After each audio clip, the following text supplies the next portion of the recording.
I wanted to work in his house to basically give back. I've been at this place for many years, so I want to give back to the youth that don't have voices. And I grew up in a house of domestic violence. I like to say his house raised me and made me who I am today.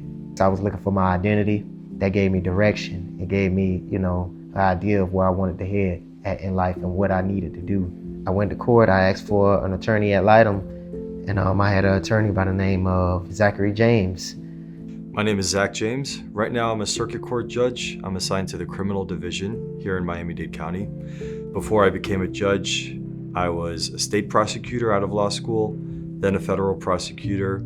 I got a call from Karen Lattis. She called me and said that there was this opportunity to take on a case. She knew that I wanted to do child advocacy work.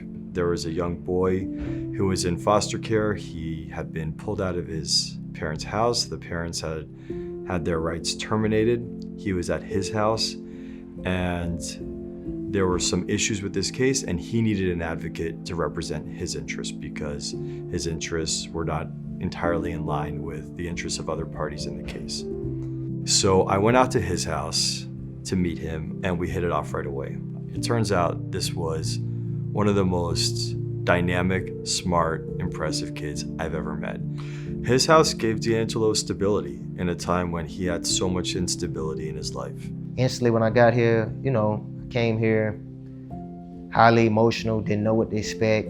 Everything, tensions was high.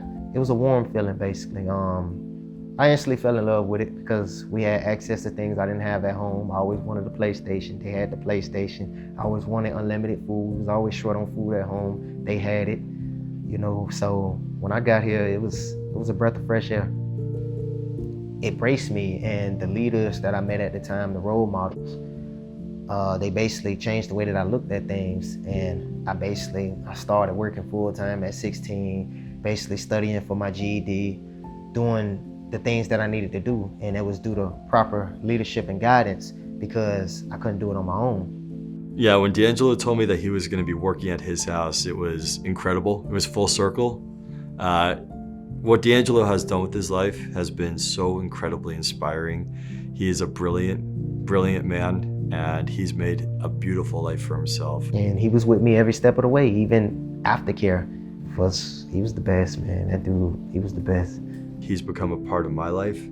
He is now a combination of a son and a kid brother and a friend to me. He's someone that I'm just so happy to have in my life, and I'm just so happy to see that he's doing well, working at his house, because I know he's gonna make a huge difference in a lot of kids' lives.